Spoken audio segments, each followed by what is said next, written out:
What is the night? It's breaking the same heart eternally. What is poetry? It's the bell tolling through all the great wind of the sky. What is desire? A wonderful catastrophe. What is death? Traveling through the world with your eyes closed. What is dreaming? A great burst of light right in the heart. What am I? Scrupulously separating day from night. What is loving? Being able to sleep peacefully. What is harmony? It's what sees the eye. What is life? It's desire eating the world, etc., etc. What is poetry? What is the bell tolling through all the great wind of the sky? What is the bell tolling through all the great wind of the sky? What is the bell tolling through all the great wind of the sky? What is the bell? What is loving all the great wind of the sky? Being able to sleep. What is loving all the great wind of the sky? Being able to sleep. What is loving all the great wind of the sky? Being able to sleep. What is loving all the great wind of the sky? Being able to sleep. What is loving? What is what sees the eye? What is able to sleep? What is loving? What is what sees the eye? What is able to sleep? What is loving? What is what sees the eye? What is able to sleep? What is eating the world, what sees, what etc. What is eating the world, etc. What etc. What is eating the world, etc. What etc. What is eating the world, etc. What etc. What is eating the world, etc. What etc. What is eating the world, etc. What etc. What is eating the world, etc. What etc. What is eating the world, etc. What etc. What is eating the world, etc. What etc. What is eating what is what center? What is the center? What is center? What is the center? What is the center? What is center? What is the center? What is the center? What is center? What is the center? What is the center? What is center? What is the center? What is the center? What is center? What is the center? What is the center? What is center? What is the center? What is the center? What is center? What is the center? What is the center? What is center? What is the center? What is the center? What is center? What is the center? What is the center? What is the center? What is center? What is the center? What is poetry? Thank you.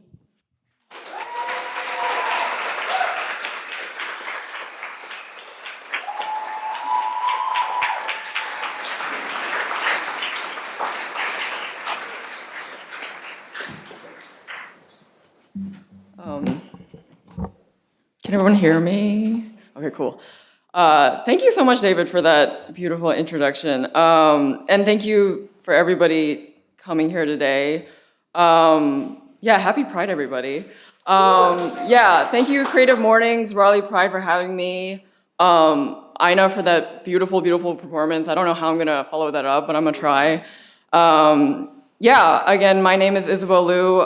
Like David said, I'm an artist and a researcher whose work really is heavily inspired by my background in Western nutrition and also my interest in Eastern medicine. So the theme of this month, patterns, really resonated with me. As I was reflecting back on my career, my journey, my creative practice, I think I got to where I am today because of recognizing, forming, and breaking patterns. So finding patterns across disciplines like science, research, art, questioning patterns that maybe didn't feel right to me, and then also forming habits and practices that are informed by patterns laid out by the people who've come before me. So before I get started, I want you all to just take a second and reflect on this. Think about your relationship you have with these two words, medicine and health. Think about the words, the places, people's emotions that you associate with them. How would you define these for yourself, and what kind of images come to mind? And I'll continue to come back to this throughout my talk. So yeah, a little bit about me currently. Like what was mentioned before, I'm currently working at this intersection between art, public health, and community engagement. Right now, I'm a studio artist at Art Space, which is amazing. I was one of the emerging artists in residence in 2023. And here I focus on exploration of myself and those around me, which is heavily influenced by nutrition and traditional Chinese medicine. I'm also a fellow with the Committee on Racial Equity, or CORE, working with that group of researchers, Artist Method, to look at and understand BIPOC experiences in our food system. And then as my day job, I'm also a communication specialist at the UNC Center for Health Promotion and Disease Prevention. And yeah, it's fun to work in these different but overlapping fields. I get to see patterns in the processes between research, community work, and my own art practice. And I never really get bored, so I'm always learning from like a diverse group of people, which is always interesting. A little bit of my background, I think my path getting to where I am today took a few turns. So I grew up in Greensboro. I went to Weaver Academy, which is a public magnet school for the arts. And I was always drawing and painting as a kid. But when it came to applying for college, I didn't think art school was like the most financially responsible decision for me. So yeah, during my senior year, I got really interested in food studies. After reading books like The Omnivore's Dilemma by Michael Pollan or The China Study by Dr. T. Colin Campbell. So I ended up going to Cornell for a bachelor's in nutritional science. So yeah, entering college at 18, my idea of medicine was centered around food, mainly whole plant foods, rather than trying to like think about like health through pharmaceuticals. And my definition of health was more of a process of preventing and reducing the burden of chronic diseases throughout your life, through your lifestyle. But as I was studying about the systems around health and medicine in school, I found that people were just facing a lot of barriers in trying to access healthcare and food. And a lot of those barriers were motivated by economics, politics, racism. And a lot of these barriers were operating more on like a systematic level rather than on the individual level. So I kind of realized that if I wanted to make a difference in people's connection with food and health, it would be more on like the public health side rather than in a physician's office. So that's when I came back to North Carolina to do my master's of public health, and I had a focus on research in food environments. So yeah, there was something about like the repetition of and patterns of the research process that I really loved. And now kind of looking back on it, I think I liked it because it mirrored a lot of the artistic process. So you'd start with a question or idea you want to explore, you develop a plan and the methods to investigate that question, you analyze data, and then you package your findings into a paper, a poster, a painting, and then you rinse and repeat. So by the time I graduated my master's, I had published like a few research articles, but the more I was in academia, the more I was feeling like everything I was doing was very performative. Public health as a field is a lot of white, cis, het men and women talking about and researching Black, brown, queer, low-income communities who are facing various forms of systematic harm. And I was doing the same. I was participating in this. And I realized that if we were all just kind of acting out this image of an unbiased researcher who have to like put their own experiences and their own identities behind them in order to objectively look at what was in front of them. So we would use these like buzzwords like community engaged participatory research or cultural humility or health equity, all in an attempt to kind of lessen this appearance of power imbalances between a researcher and those we're researching. So I should also mention that I completely stopped painting for 5 years during my undergrad and grad school. And I got back into it during the end of my master's, just randomly, and I was like, oh, this is like what it feels like to be happy again. Yeah, so I was like reflecting on all of that, but I was still applying for PhD programs in public health nutrition research. And I think I was like subconsciously trying to find some sort of way to like connect my public health work with my art, but it just wasn't like formulating in my brain. But during the last semester at UNC, I attended this virtual viewing of a short film by Dr. Stephanie Baker and Keisha Wall from Elon University. And Reclaiming Power is that film, and it interwove dance with the stories and the voices of Black mothers to bring awareness to the Black maternal health crisis.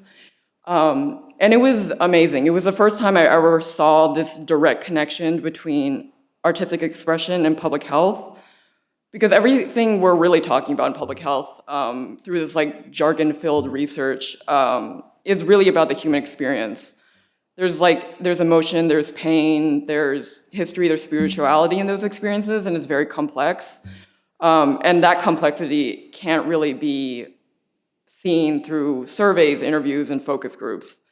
And art for me, whether that be through dance or painting or music or food, is the closest thing that I've found to understanding my own experience and the people's experiences outside of me. So this was really, really impactful to me. So going back to medicine and health, if you Google it, this is what comes up. Medicine being a science or practice of the diagnosis, treatment, and prevention of disease. And then health being a physical or mental state free of illness and injury. So there's kind of this pattern in Western health and medicine that's focused primarily on preventing and treating isolated problems. So thinking about like diseases or food access or even weight. And in a Western perspective, there are distinct states of being healthy and unhealthy or sick and well. And I think coming out of my grad school, I kind of realized that these definitions and my own definition didn't really recognize patterns of care and nourishment across communities, land, environment, spirituality, art, and culture. So that was like things I was reckoning with at the time. And I ended up getting accepted into my dream PhD program, but when I got my acceptance letter, I just like couldn't see myself continuing through this kind of performative cycles of like academic research and looking at health and medicine through this lens. So I ended up declining my offer, and like I really didn't have any plan, which was scary. But just for like fun, I applied to the Durham Art Guild residency, and I ended up getting accepted. And there, I really wanted to focus on a project that looked at and started forming these patterns of well-being between culture, identity, and food.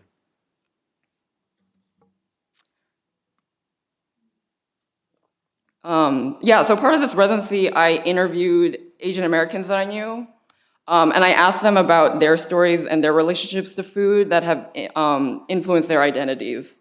So some of these you can see right here. And through these conversations and this work, I found commonalities between their experiences and my own.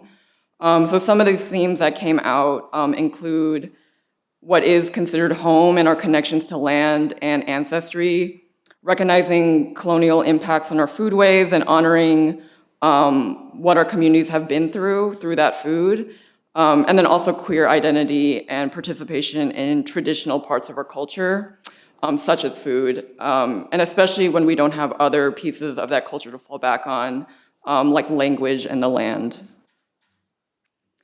I also started making work around gender, queerness, and my own journey with traditional Chinese medicine, or TCM. So in this painting, Tofu, I was looking at the ways that our ideas of binaries and genders bled into how we perceived and interacted with food. So how our prejudices around soy and other plant foods being feminine actually influence how researchers, dietitians, and the public in general either avoid or consume soy, and whether we recognize those patterns or not. And then in ginger, I started looking at the properties of food according to Chinese medicine, which I'll get into in a bit. But ginger is a very warming food. It helps with circulating blood and qi, qi being kind of synonymous to the energy in your body, which is beneficial to people who menstruate. So yeah. Yeah, and after the Durham Art Guild residency, I started the other residency at ArtSpace, which was amazing. And here I delved my work deeper into traditional Chinese medicine and those frameworks that have kind of helped me through my physical health and my own life experiences in general. So comparing the two, Western and TCM are both, I would say, based on observation. Western medicine being kind of based on observing the others and the phenomenon outside of yourself while keeping up this image of an objective, unbiased researcher. But TCM, along with other Black, Indigenous, and Eastern traditions, I think is really based on observing the self. And with those observations being conversations with the patterns of nature, food, and spirituality. I was interviewing this Chinese medicine acupuncturist the other week, and he was telling me that thousands of years ago in China, we didn't have phones to look at or get distracted with, so people would just meditate all day and touch their bodies and eat foods and look at a deer rubbing his back against a tree. And they would figure out all these patterns across nature and their own experiences and how they felt about their own bodies.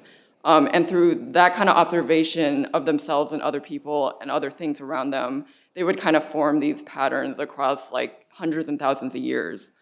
So it's endlessly fascinating for me, and I've only really scratched the very top level of the very surface of TCM. So I'm no expert. I just it's interesting to me. So I'm just going to talk about two frameworks that I kind of go back to in my work.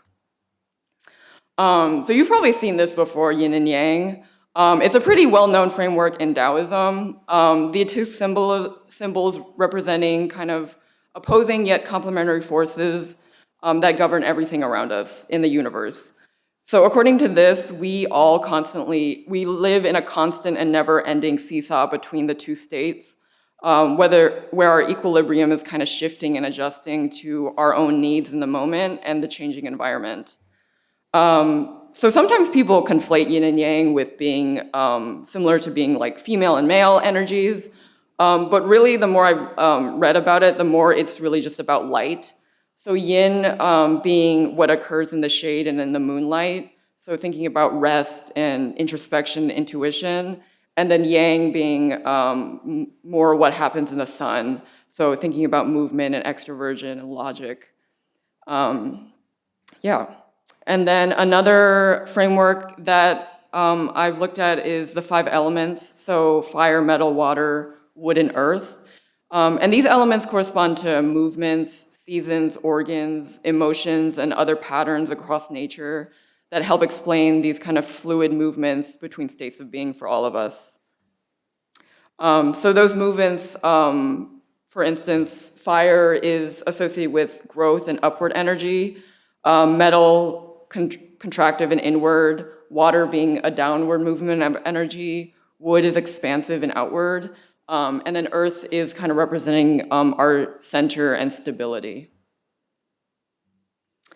And then each element is also corresponded to a season, so fire being summer, metal being autumn, water being winter, and wood being spring. And then earth is interesting because it's not really corresponded to any season, but rather the end of each season. So you can kind of see this yin-yang pattern happening even as we move through seasons in life. When we come into a season, we move into that element and their movements, which is kind of, I think of as a yang movement. And at the end of each season, we come back into stillness, and then the stability of falling back into earth, which I associate with yin.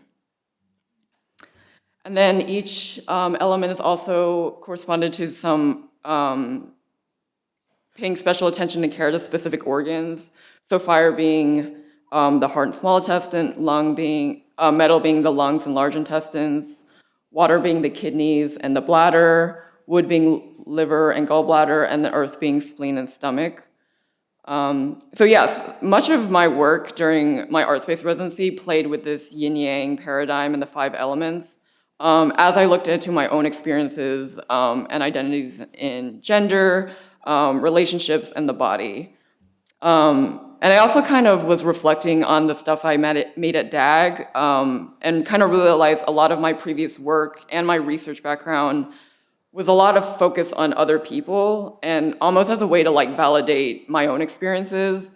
So I started really recognizing that that was kind of this like performative feeling I got in my research work was happening again in my art practice. Yeah, so I ended up actually doing a lot of self-portraiture as my residency. I was writing a lot of poems. I was getting help from like friends. I took Ina's workshop at one point. And reflecting on the foods and herbs that helped me through parts of my life. So this is one of the pieces. It's called Ren 4. And the Ren channel is a meridian or channel of energy that runs through the center of your body. And Ren 4 refers to a pressure point located beneath the navel onto where your uterus would be. So this point helps nourish your overall well-being, but specifically menstruation fertility. And this piece in general looks at cycles and seasons of life, menstruation and energy, feelings of resentment, discomfort around the body, policing of bodies, and then functions that don't necessarily feed into your own ideas of gender and sexuality. And I paint in a lot of these kind of transparent, thinned out layers of colors that kind of overlap into something that hopefully resembles flesh. And then the dripping you see in a lot of my work helps actually like ground me, but also kind of releases me of control of my process. I just kind of have to let gravity do what it needs to do. Yeah, and I paired this piece with a dish containing walnuts, cinnamon, and red dates. And all of these foods are considered warming foods that, again, help nourish and circulate blood and qi in the body. So it ended up being a really beautiful kind of process, creating this piece, because I found this fluidity between practicing TCM, writing, and then painting. And I think all of them became pretty meditative for me, and engaging in one practice would kind of feed into the other. It was also kind of weird that I would like experience something and then write about it, and then later on I'd read something in my TCM textbook, and it was like exactly what I was experiencing. So this piece is called Metal, reflecting on a lot of things that were going on in the season of fall for me. So again, metal, the element, corresponds to the fall or autumn, grief and sadness, but also letting go through the lungs and the large intestines. And this painting shows this kind of duality between vulnerability, emotions, and warmth, with reservation and letting go of certain ideas and people. And the lines you see on both of the figures represent the large intestine meridians, again, energy channels and pressure points. And then the last piece I'll show today is called Your Ocean is on Fire, which is also the title of my show at ArtSpace. So I'm a Sagittarius, and I'm also was born in the year of the fire ox in Chinese zodiac. So I have like a lot of like fiery energy, and I'm basically just like running around and forward towards something, and I don't really like standing still. But I was going through something that was bringing back a lot of these cycles of chaos and this kind of pseudo calmness, and these cycles would make me feel like I was preventing myself from growing and moving forward, where I felt like stagnant, and I was experiencing these two things at the same time. So during one of like many panic attacks, I felt these opposing forces of fire and water, running and stillness, hot and cold, and this is a piece that kind of came out of it.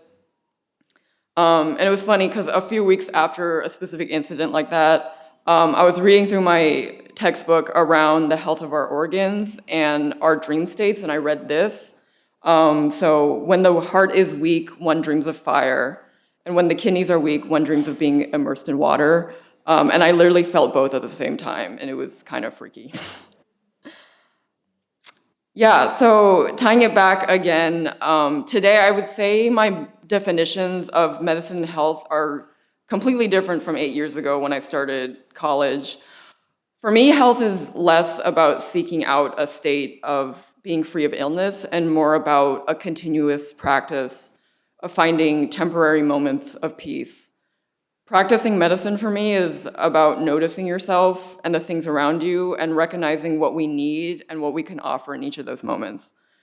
That medicine could be nourishing yourself through food, through taking a breath, being in nature, creating art, and practicing empathy with those around you. And I'm incredibly honored to have learned about and have a culture in Chinese medicine and finding my way back into a regular art practice, because I think both have helped me look at my own body, my own gender identity in different ways. And I think reflecting back when I was like making this talk, I was like, I think like the way I interpret and understand TCM is also just like incredibly queer. There's an understanding that femininity and masculinity are like these two fluid states of energies that fluctuate, and that a balance between yin and yang or feminine and masculine look different for each of us across different times of our lives. There's a focus on non-judgmental self-observation of our emotions, our bodies, our experiences, and that those observations are in conversations with the patterns we see in nature. And what I love about the queer community, especially here, is that we're really brave in embracing and sharing our experiences and identities that don't necessarily fit in these binary patterns that society has forced onto us, and that we're able to break those patterns and form new ones, and that those patterns are simply guides for us and our future selves to find some sort of recognition, community, and personal comfort in. And yeah, just to end on like a silly note, I think both TCM and queer people are just like extremely fruity. If you know Asian people, you know that our love language is providing and eating fruit, even sometimes in substitution for like actually expressing love, which is, yeah. And I think my favorite thing in the world is just like eating fruit and being fruity and painting fruity people, so that's that. Yeah. Thank you. If you want to see some of my work that I have up right now, like David mentioned, I have my solo exhibition up at Art Space in the Upfront Gallery called Your Ocean is on Fire, and it closes on Sunday. I'm in an incredible group show at LOS Gallery in Durham with Julio Rivera and Tony Scott, which is open now until September. And then, yeah, like David mentioned, I'm part of an incredible trio with Sophie To and Ina Lu. We're doing an oral history and community-driven mural project called Asian Joy, and we just finished that mural, which is exciting. It's between Cam, Raleigh, and Union Station downtown. And through different forms of storytelling, we explore the convergence of Asianness, Southernness, and our relationships to joy, community, wellness, and belonging. So that unveiling will be at Union Station, the mural and also the oral histories on Sunday, July 21st. And yeah, if you want to connect with me, I also have an Instagram, a website, and you can scan that to find everything. Yeah, thank you so much.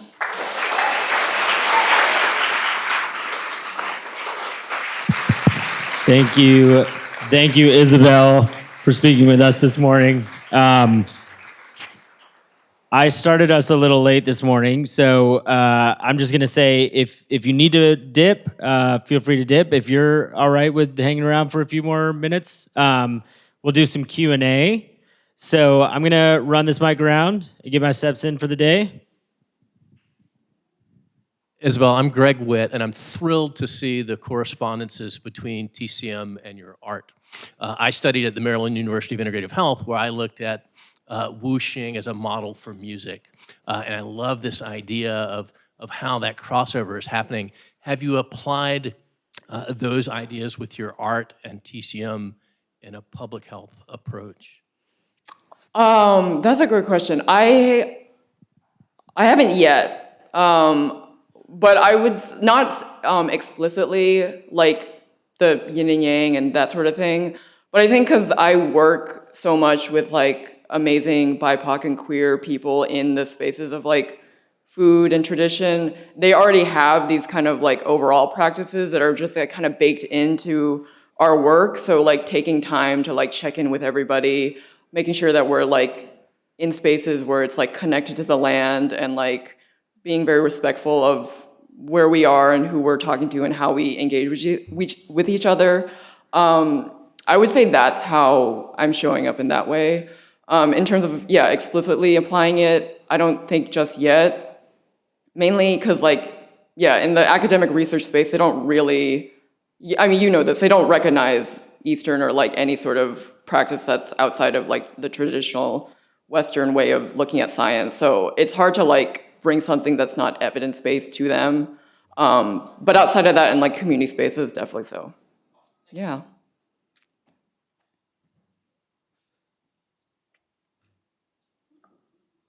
Sorry.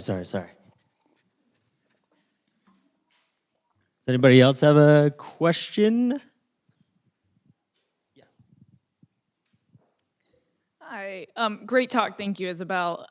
Towards the end, you were talking about like yin yang or yin and yang and like masculine and feminine. And for you, it was like not, these hard set categories and more of like how they play with each other. And I was wondering, is that something like when you talk to other folks, do they also see it that way? Because I feel like, and I don't know if it's through the process of like appropriating the whole structure, but I feel like this is the first time I'm actually hearing somebody talk about it like beyond male, female. You mean yin and yang? Yes. Oh, okay, yeah. When you say other folks, like would like just generally, or? Yeah, like anybody who you've talked to. I feel like, like when I see it depicted in like art, movies, and film, or like just when somebody's, trying to talk about it just for the sake of talking about it, it's, oh, this is feminine, this is masculine, and like those are the boundaries. There's nothing in between, there's nothing beyond. So I was wondering, was that always like organized in your brain, like this fluidity? And is that something that a lot of other people you feel like share? Yeah, that's interesting. I think, yeah, you're making me think about like how I've always seen myself, because yeah, when growing up, like I knew there was like categories of like man and woman, but I always felt like those didn't really fit, or like I was trying to force myself into these categories. And the more I looked at Chinese medicine, like even like interviewing people that practice it, there's no real like definitions for things. Like even when you try to look up like the translation of like qi as being like energy, people who practice Chinese medicine are like, that's not really a direct translation. It's very hard to translate things because like everything around the concepts around TCM are very like up to your own interpretation and very broad and expansive, and there's not really like boxes.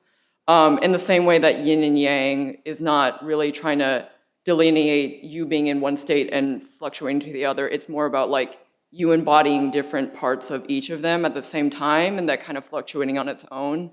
I haven't really talked with other people and how they interpret yin and yang, because yeah, I don't know. I've never heard of, maybe they have, but I have never heard of people thinking of it as specifically female and male. Yeah, did that answer your question? Okay.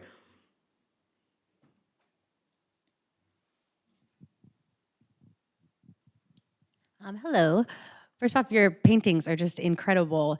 And I was really surprised to hear that you like didn't paint for 5 years. And I was curious if you could just kind of talk about that period, and did you have other creative outlets, or did you kind of close yourself off because you were in school? I just can't imagine taking such a, well, yes, I can, but talk about that break. Yeah, I didn't like decide I wanted to stop. I think it was mainly like financially and mentally I couldn't hold painting with being in school full time. Yeah, in terms of like other creative outlets, I would do like graphic design for like school clubs or like make posters. And I thought that was enough for me, but it like really wasn't. Yeah, it was a weird time.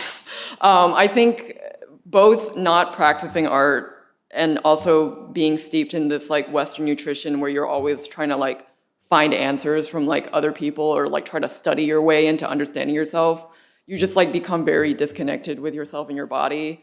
And I think, yeah, starting painting again is when I really started like paying attention to like what I was feeling and what I needed to do for myself. And that's how I got into Chinese medicine, is like I started painting, and then I realized I had like some health issues I wasn't dealing with, and I finally went to see a Chinese doctor after my mom like told me to. And yeah, yeah, your question right now is like making me think. Going back to painting was like me figuring out, and I had to like invest in myself, and yeah, so.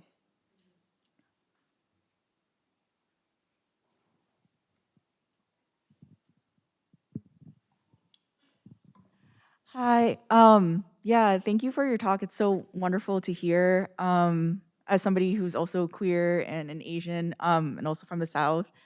I was wondering if you know of any like with like healing and spirituality, if there are any like ancestors you call on, or like know of any like history of like trans and non-binary like East Asian like healers, because I know like in the Philippines before colonization they were trans like babaylans like healers, so I was wondering if that history is also reflected in Chinese culture. Yeah, thank you for that question. I'm not gonna lie, I haven't really researched that far into like the history of, yeah, queer and non-binary and trans like healers in Chinese culture specifically.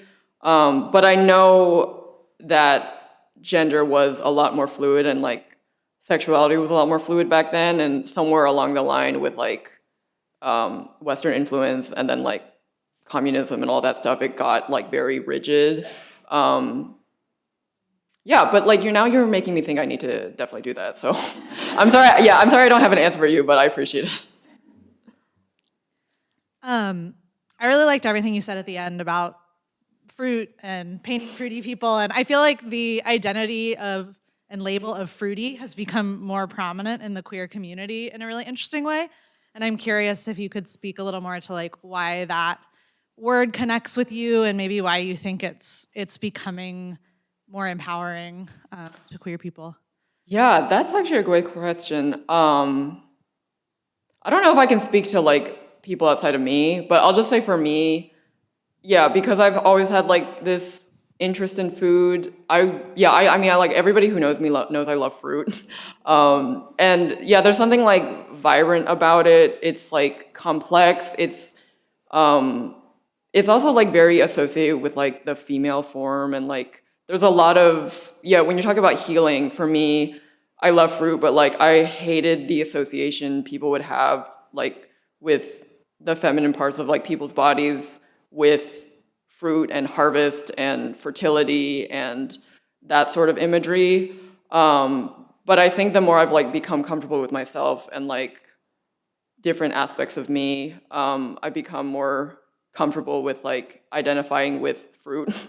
um, yeah, it's just like it like brings happiness. People like write poetry about it. It's in like, like historical text and like mythology and all these things. It's like I think it's like very important to like nature in general, and also like people just need to be more fruity. That's I think we've got time for one last question.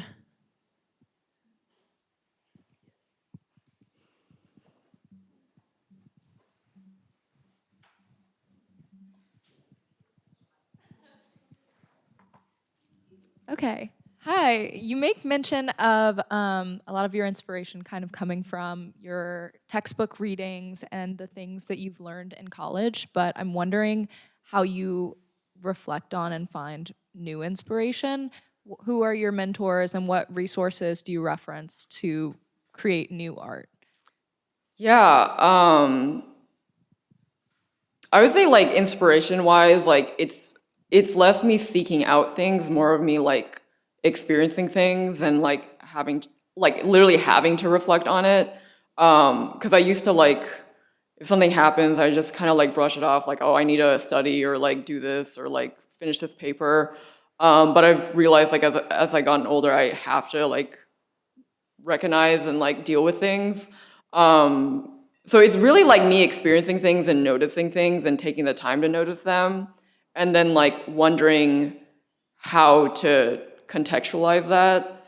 And then, yeah, I'll read my textbooks and I'll like interview practitioners in the area. So there's a Chinese medicine doctor in Chapel Hill and then a couple here in Raleigh that I've interviewed. And that's really helpful because it's one thing to like read in a textbook, like the theory of something, but it's another thing to like go in person, see how it's practiced in modern day Raleigh, North Carolina with people in the context of our society right now.